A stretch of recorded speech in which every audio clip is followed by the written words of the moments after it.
अगर आप data analyst aspirant है इन द ईयर 2026 के अंदर, मोस्ट ऑफ द पीपल क्या कर रहे हैं, अभी वो एक ही मिस्टेक को कंटिन्यू कर रहे हैं।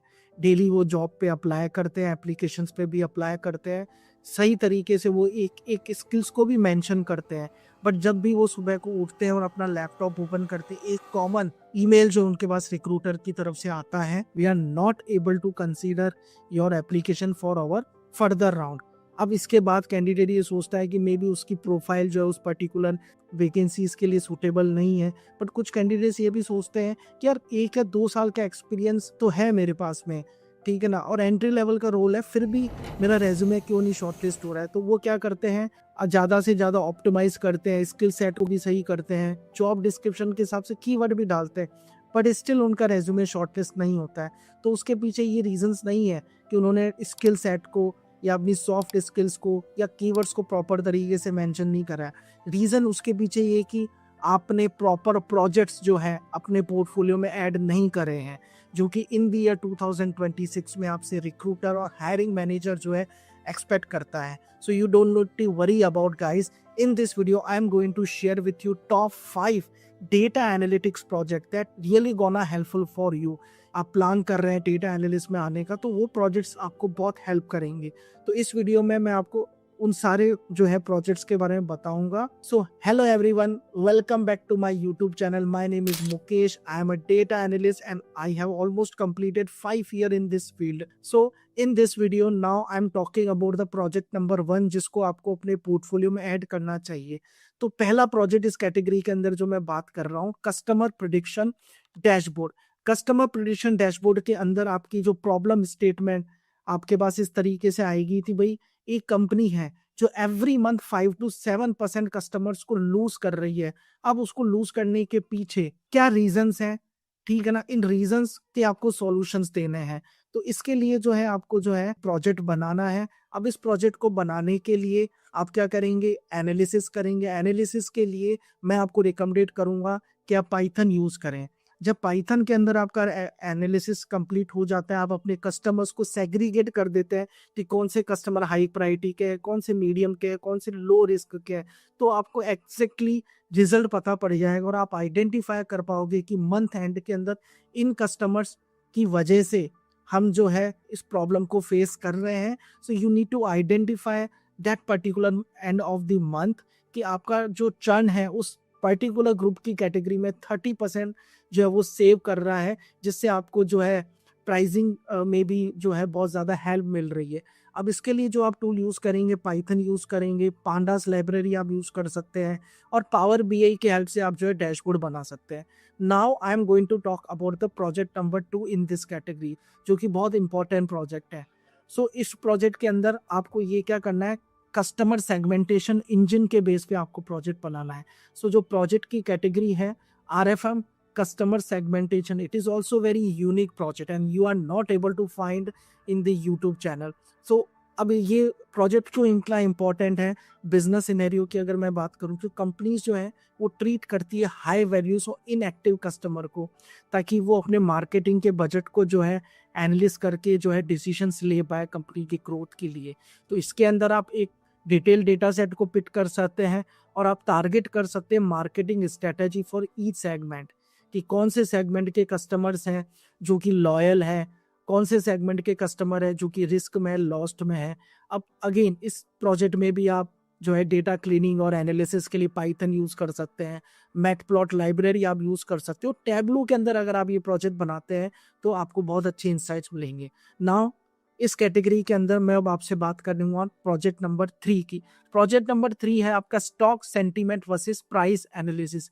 और ये एक ऐसा प्रोजेक्ट है जो आपको ऐसी रियल प्रॉब्लम्स के बारे में बताता है। आपने मोस्ट ऑफ द टाइम कई ऐसे फाइनेंशियल न्यूज़ में पढ़ा है कि एक्चुअली में आपके जो स्टॉक इन्वेस्टमेंट है वो कैसे प्रोडक्ट होते हैं।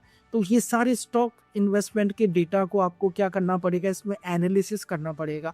एनालिसिस करने से पहले आपको उसको स्क्रैप करना पड़ेगा। स्क्रैप के लिए ब्यूटीफुल सोप लाइब्रेरी आप इस प्रोजेक्ट में यूज़ कर सकते हैं, जिससे आपको हेल्प मिलेगी कि कैसे एक लार्ज स्टॉक प्राइस जो है हाई वैल्यू की तरफ जा रहा है। तो स्टॉक से रिलेटेड ये प्रोजेक्ट है। अगेन पाइथन आपको यूज़ करनी है, ब्यूटीफुल सोप लाइब्रेरी आप यूज़ कर सकते हैं और आप एक बहुत अच्छा डैशबोर्ड बना सकते हैं with the help of the power BI और टैबलू। अब मैं आपसे बात कर रहा हूँ प्रोजेक्ट नंबर 4, ये जो है real estate price intelligence map जो है इस प्रोजेक्ट का टाइटल है। रियल एस्टेट से रिलेटेड ये प्रोजेक्ट है। अगर कोई ऐसे पर्सन है जिनके पास प्रीवियस डोमेन रियल एस्टेट है और अभी वो जो है डेटा एनालिस्ट इंडस्ट्री पे टारगेट कर रहे हैं स्विच करने के लिए, तो I am recommended this project. आपको जो है ये बनाना चाहिए अगर आप उस डोमेन से आ रहे हैं। तो मोस्ट ऑफ द लोग जो है घर खरीदने के बारे में जो है ओपिनियन देखते हैं कि यार इस एरिया में मुझे घर लेना चाहिए, इस एरिया में मुझे घर नहीं लेना चाहिए। अगर मैं घर या प्रॉपर्टी में इन्वेस्ट करता हूँ तो क्या मुझे फ्यूचर में ग्रोथ मिलेगी उस पर्टिकुलर एरिया के अंदर। अब इसका सबसे बेटर एग्जांपल है मैजिक ब्रिक्स और 99 एकरास, जहां पर 99 एकरेस की अगर मैं बात करूं जिनमें जो है प्रॉपर्टी लिस्ट होती है, तो वहां पर आपको प्राइसिंग भी देखते हैं। तो वो भी क्या करते हैं, आप डेटा को एनालाइज करती हो कंपनियां। तो अगर आप इस तरीके के प्रोजेक्ट बनाते हैं तो डेफिनेटली ये भी प्रोजेक्ट आपको हेल्प करेगा मार्केट में आपको क्राउड से अलग करने के लिए। अगेन आप सीक्वल सर्वर टूल को यूज कर सकते हैं एनालिसिस करने के लिए। पावर बीआई जो है बीआई टूल आप यूज कर सकते हैं इस पर्टिकुलर प्रोजेक्ट को बनाने के लिए और डैशबोर्ड बनाने के लिए। क्योंकि जब भी इस डैशबोर्ड को कोई भी स्टेक होल्डर या क्लाइंट देखता है या अगर आप इंटरव्यू दे रहे हैं कोई भी रिक्रूटर देखता है, तो वो आइडेंटिफाई कर पाएगा अगर वो रियल एस्टेट की कंपनी में आप अप्लाई कर रहे हो कि भाई कितना परसेंट सेविंग्स हमें मिल रही है इस एरिया में इन्वेस्ट करने से, ठीक है ना। कितना परसेंट जो है प्राइसिंग इंक्रीज हो रही है दैट पर्टिकुलर एरिया में अगर हम कंपेयर करें हमारे नेबरिंग जोन से, कि यहाँ पर हमें इन्वेस्ट करना चाहिए या नहीं करना चाहिए। मैं आपसे बात करूंगा इस कैटेगरी के अंदर नंबर 5 प्रोजेक्ट, ठीक है, जो कि है YouTube growth pattern analysis.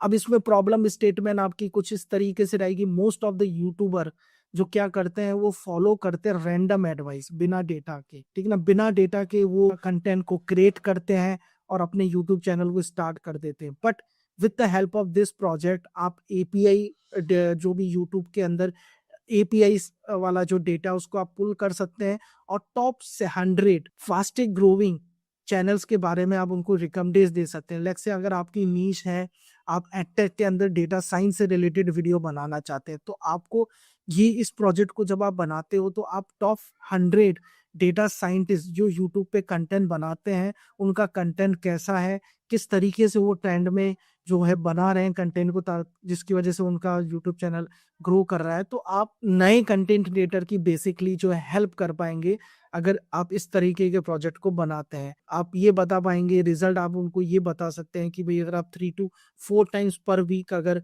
Channel पे पोस्टिंग करते हैं, 8 to 12 मिनट का अगर आप लॉन्ग वीडियो बनाते हैं, ठीक है ना, तो आपका चैनल भी बहुत ज्यादा ग्रो करेगा। अब अगेन डेटा को पुल करने के लिए with the help of the API आप पाइथन यूज करेंगे, ठीक है ना। यूट्यूब का पूरा डेटा आपके पास होना चाहिए और टैबलू और पांडास लाइब्रेरी आप यूज कर सकते हो। तो these are the couple of tools which you can use in this video. I am already explain you कि ये 5 जो है प्रोजेक्ट्स अगर आप अपने पोर्टफोलियो में ऐड करते हैं तो आपको डेफिनेटली जो है काफी हेल्प मिलेगी।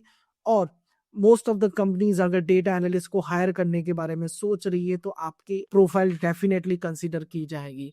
सो if you have found this video is very helpful for you, so don't forget to subscribe my YouTube channel, like my YouTube channel and share it.